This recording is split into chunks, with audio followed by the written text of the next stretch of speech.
we will be here forever. Do you understand? Forever. Forever and ever and ever and ever. We back, GoodHenneC show with my dog, man, King the King Williams. What's man. going on, good I say people? Duck King Williams. That's Hey, how I that's want to what's say up it. with Oh yeah. How I want to kick this off, I want to ask you, what's your main goal for the Atlanta way, and do you have like any films that you're trying like movies, I guess, that you want to get into filming also? Yeah, so the Atlanta Way is essentially what we looked at is our team, my team in Atlanta called Scientific Films. That's the name of our team. Is the first part of essentially a longer story. And we do have 4 other stories that we'd like to do outside of this that all kind of relate. I'm not going to say them while we're here on the cast, but I'll tell you, once the cameras go off. Gotcha. But the idea is that the Atlanta Way is a starting point because of what it is with public housing, because of Atlanta, because of racism, because of all the things that happen in Atlanta and what this means, good, bad, and ugly. And we feel like this particular story is a good launching pad for the additional 4 stories that we want to tell. Okay. And so what we want to see long term for the Atlanta Way is to hopefully get people to start thinking critically about just what's happening in their neighborhood. So even if you live in the suburbs or you live in, what we consider the hood, or you live somewhere in between, just starting to see and what's going on so you can make better assessments on what you're doing and what's happening around you. It's cool. No, man, so off camera, man, we were just having a very interesting conversation about just, the film industry in general. And our executive producer asked a good question. It was like, nowadays with technology being the way it is, you don't need, or at least we perceive like you don't need a lot of people to make, a good quality film. So with that being said, I want to know, like, why are there so many people, used to make these blockbuster films? You know what I mean? Like, what goes into all of that? Well, that's a really good question. And I will say like this. The easiest way to think about it is if you're working on something that requires a lot of special effects or an action movie, it requires a lot of hands just from a safety standpoint. So if you're working, like I worked on Ninja Turtles, and we have a thing called a main unit, which is the main group of people we typically associate with a film set. That movie had 4 different units. They had a main unit, they had a unit for a second unit, which is typically on a big budget movie is what we consider the action unit that actually shoots all the action scenes. The main unit on a big budget movie like that shoots only the dialogue. The second unit shoots only the action. Then we had another unit for visual effects. We had another unit for insert shots. But that movie's budget was over $100 million. And every person, even if you cut, let's say 15% of the staff, that would have been really extraneous people, but everyone who was on that needed to be on there because either from safety or from technical standpoints, that movie had at some point like 15 different cameras rolling, so there's 15 different camera operators, different editors. But when you're working on a small movie, I think at this point in time with Netflix and iTunes and Hulu, and just even if honestly, and this is something we learned with the Atlanta Way, if you legit just go to a theater and say, hey, this is my own movie, a lot of times movie theaters will just cut you a deal, like to show your stuff. And that's something people don't really know about because you don't know business. Like we were talking before, everybody wants to be famous, but you don't want to know business. So for me working on different things, I also worked on a Broadway project that actually failed, which was probably like the best experience I've had since working like on professional film is that learning how the business of it works. Right. It's just different because if you're shooting a film, let's say you're shooting a small drama, you may only need 50 people in your total crew. Right. But the thing I think a lot of indie folks make a mistake on is that you get caught up in watching, the big budget movies, watching the HBO stuff, and then you figure, okay, I got to do this because they do that. What you really should have been learning is like the basic skill that we talked about before with social media and Home Depot. If he's running, video, he should really learn that camera inside and out, because if you really got somebody who really knows what that camera is, he can tell you, what, this is what we got, this is how we can shoot it, this is how we can shoot it in 6 hours versus 12. We shoot it on video versus tape, and you just really hire the people who know what they're doing. You can do it small, like we learned with the Atlanta Way. We only had 19 people. We can do that because everyone just had to invest in their craft every single day. Right. So if you're investing in your craft every day, that doesn't mean you're always using it. That means you might be reading, you might be watching tutorials, you might be, just asking questions to other people who know what they're doing. But if you always are invested in your, equipment and in your craft, it comes out. Like you guys are running a really good podcast, but like you guys have done other stuff before. You guys coming from music, you guys have been invested in the craft of music for so long that you take it serious. Like most people make a mistake, they want to shoot a movie and they just hire like 7 or 8 people that they know versus just taking a little bit more time and figuring out, okay, who can I get, who's the most important. And that's kind of why I would say, like, at this point in the day, anybody can shoot a film if you really just know what you're doing. Mastering your craft, they gotta pay you after that, huh? You got to. You master that craft. You're right, though. You're absolutely right, man. So do you think being that Atlanta, it's a few movies and sitcoms coming out of Atlanta now. Yeah. Do you have to necessarily be in LA now, or you still gotta kind of play over there, or I mean, can it happen from here? You know what? That's a good question. I got a lot of my friends who've left Atlanta to move to New York and move to LA, and they're doing good things. Like, they're doing big things. Like, no doubt, they're moving up. The thing is, like, you could do it in Atlanta, but and at least from what I've seen, this is my opinion. If you want to really make it from Atlanta, I would say not to. This is not like a shade to him or nothing like that. But really look at what Tyler Perry and like Will Packer did, because they might not even make your type of movies, but you got to understand what they did. They worked hard. They learned the business, which is the first and most important thing. People may hate Tyler Perry's movies. You may have whatever you want, but that dude learned the business, because if you just learn the business half the time, that'll just keep you through.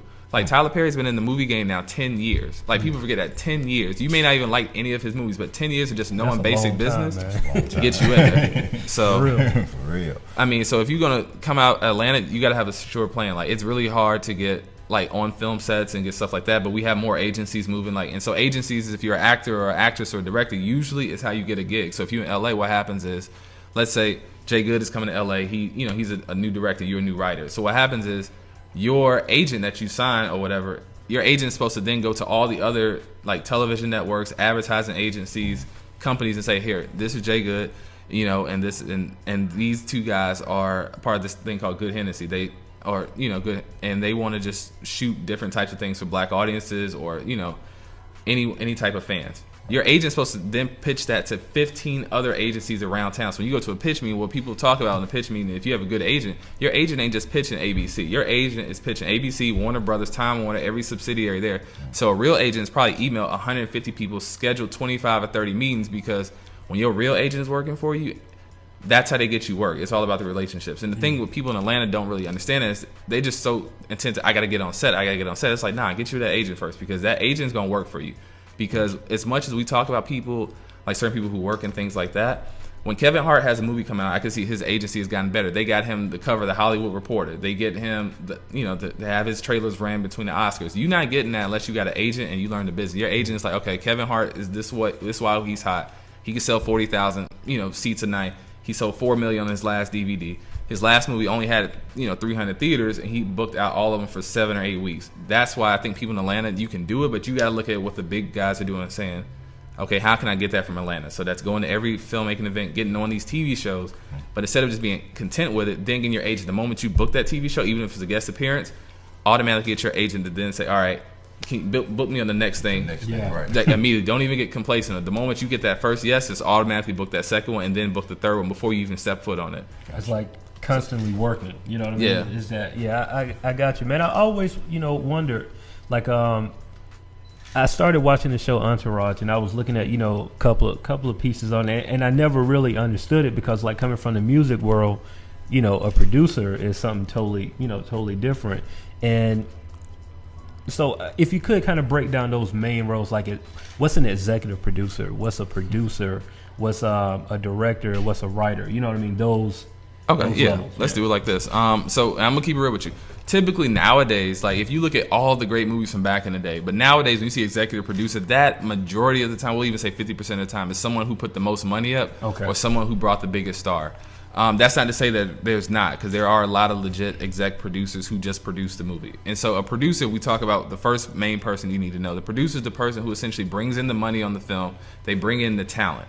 Your casting director is a part of it, but if you have a good producer, that person is typically going to work with the studio or the casting director to bring in the A-list talent and, like, things like that. The next person, so that's producer. They bring in the talent. They bring in the money.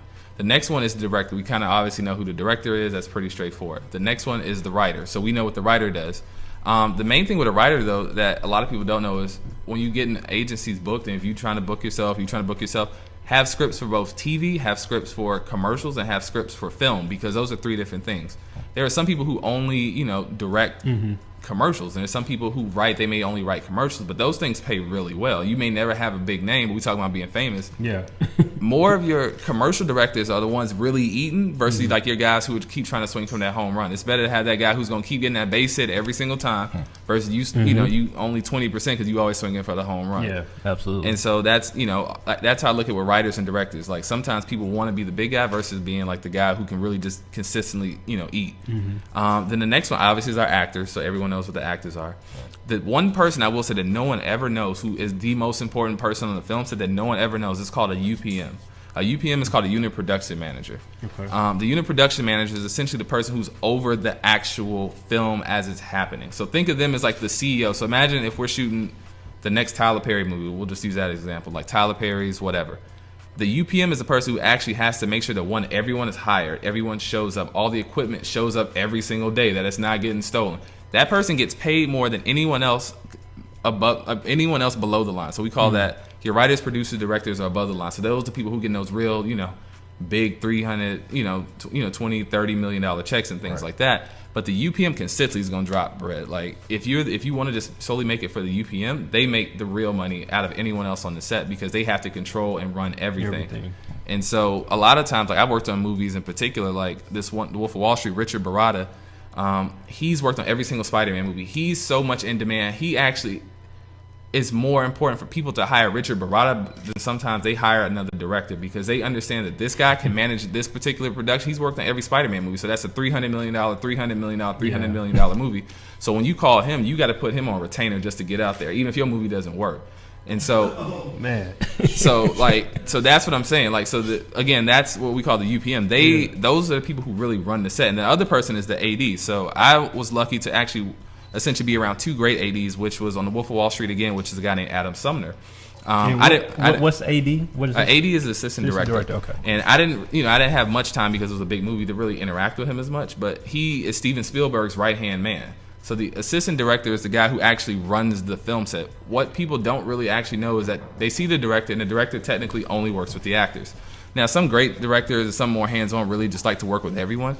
But it's the AD who has to make sure the crew is there, to make sure we have a thing called a call sheet, which is like our listing of everything that needs to happen. And so just even work with Adam Sandler, but the person I really worked with the most and really got to understand what being an actual director is like outside of Spike Lee is a guy named Mike Ellis. And he's worked with Spike on every single thing since Do the Right Thing. And so these are the people, if you really want to be a director, you really want to learn, and no one ever talks to them, which is the easiest thing. If you really want to learn your craft, just talk to an AD. You see somebody listed, you see a movie coming, just email the AD and say, hey, the assistant director, hey, you know what? Could you give me some tips? Or, hey, I just want to, can I just shadow you for a day? I don't need to get paid, because those are the people who are going to break it down, tell you where everybody needs to be at, how to make stuff on time and on budget. Yeah. And those are the two people no one ever think about, but those are the people who have the most control over film. So what that's great. That's great. So, that goes back to what I was saying when Todd was up here, I think. Yeah. About, when I was telling the young people. Like it's other ways. It's other ways. It's other ways. You talking about the UD. Yeah, the UPM and the AD. I never knew nothing about it. Exactly. So what do you tell a person like me who just, I just think I can just jump in Spider-Man and just kill that role, man. You know what I'm saying? But I know it ain't like that. Let me tell you something. I always thought about the little acting stuff or whatever, but it was something that I seen years ago. I forgot where I saw that, but it was like an acting class, and the instructor had each student, you had to speak your roles, and you had to actually cry to an apple. Oh man! Like the apple had to make you feel some type of way, and then I was like, "Nah, this shit ain't for me." You know what I'm saying? But what do you say for people that's really trying to come up in this business, filming or acting? I say you should do it, but understand when you do it though, like you gonna have sometimes. It's like basketball. I love basketball, so it's like you can do good. Like sometimes you might do good at an audition. You go out. I mean, if you feel like you could do it, you might crush that audition once. You might crush that audition twice. And you might do really well, but once somebody like LeBron comes up, it's gonna be a different thing. You understand? You made a crush at that one time, but when they show up and you going after the same spot, understand LeBron's gonna take your spot every single time. Every time. And it has nothing to do with you being bad. It just has to do with the fact that LeBron knows more about the game than you do at that point in time. Gotcha. So if you want to act and direct, just jump right into it. But you got to have confidence. Like every day, you know what? I may have got this one. I'm gonna come back and do it again. I didn't get this one. I'm gonna come back and do it again because most actors get rejected for everything that they do, and that's the main thing. Is honestly the real actors who are consistently working and I see work are the ones who got the thickest skin because sometimes you may be the perfect person for the role, but like between politics or just sometimes the look, you may just not look the certain way. Like if you playing Martin Luther King, you may have crushed the role, you may have had the voice, the walk, but you just don't look like Martin Luther King. Like. You just got to be able to come back with it every single day and just like, I didn't get it, but I'm back here tomorrow. Gotcha. It's like, man, you say that. I listened to the Brilliant Idiots podcast, and they were talking about Andrew Schultz. He was in L.A. going up for a role, and it said pretty much what you just said. Like, you have to have tough skin because 90% of the time you're not going to get the job. And it's like you deal with that, and you have to be a special type of person. And I was listening to another podcast, man.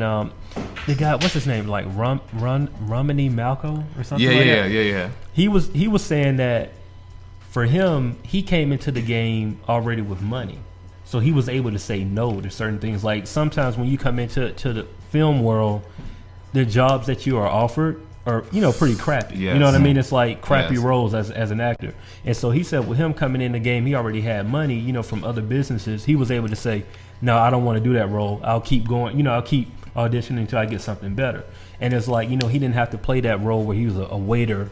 He's waiting tables, and so I just need an extra $100 to help pay rent. He didn't have to deal with that. So, I like what you said about that. Like with this world of film, because it is a predominantly no.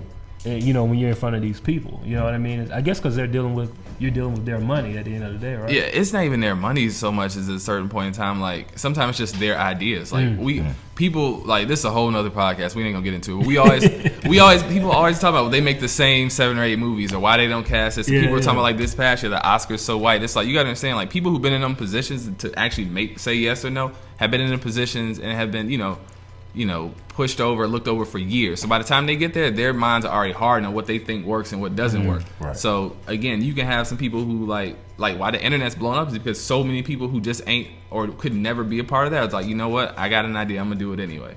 And so just think about it like that. Sometimes it's not even you. Like even if you want to be an actor, I say go for it. Just understand whatever you're doing, always have a follow through. So even if you do that role, cool. You go back the next day, still do the podcast. If you're still doing this, still do the music because film as a whole will betray you. Like, don't ever, and that's the one thing I learned because my parents are musicians and my grandfather's a musician, my brother's a musician. Don't expect something like that to actually take care of you because it never will. And the industry will never love you. They will never take care of you. So you got to always have that second, third step already in line. I love film, but I understand if this don't work out, I've already got X, Y, and Z lined up in case it doesn't. But I'm going to go 100% for it, but I also understand that I got to eat on the day-to-day basis. I got to walk. I got to take the bus. I got to ride my car, whatever. So still do it. Just understand, like, it's a reality to it. Gotcha. That's cool, man. We speechless over here. I'm talking about dude over here dropping jewels, though. Like really, yeah. Beyond the acting and film stuff, just life and period. Yeah, like half of his life, man. Like, and I can say this now is because even before me, like even little stuff that I used to do, like being young and stupid, like in college, I'm gonna go out and go drink every single night. The moment I started working in film for real, when I realized like the people I looked at who was real successful, like were the people who didn't really drink a lot. They don't go out a lot. They don't smoke a lot. You know what I'm saying? They don't do a lot of stuff that we would consider Hollywood people to do. Yeah. But then you realize we see, we look at the true Hollywood story. Like this guy was hot for like 2 years and all of a sudden it's just done. Like, but then you look at, okay, like why is it someone like Spielberg is like that? Well, if you realize like Spielberg's disciplined, he go to sleep every night. He's gonna eat right. He's like 70, but he's gonna look good. He's gonna keep himself up. Clint Eastwood was in his 80s, but it's like. He understands, like, I got to leave certain things alone if I really want to do this long term. Right. So think about it like that, too. No, that's real, man. That's real. Dude, I don't think we have anything. Man, I'm just going to tell y'all, like, make sure y'all, if y'all missed any of this, be sure to tune in to GoodHenneCShow.com. We're going to have the recap up of the full interview, the video and the audio, because this is one, like, if you missed any part of it, you missed something important. I'm going back to watch it. Oh, God. I hope I'm going back to watch it. I mean, it was some real jewels dropping this thing. I mean, even down to what you just said, the people, the eating and the drinking, right? Like, man, we might train it to the good H2O show. I don't even think we need to drink no more, cuz. I'm trying to be here forever doing this, man. But that's real talk, man.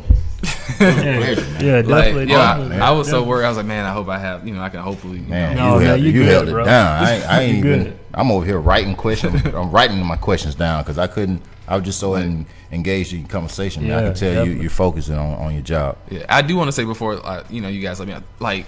I really do appreciate what you guys do. Like, I really do. And I'm going to say this now because it doesn't get said a lot, and I'm really proud of it. One, because I don't really see black people doing these type of things, like, period. The fact that you guys are live, streaming the event, and, like, you guys have podcasts, you have somebody here taking videos, you guys have an actual team.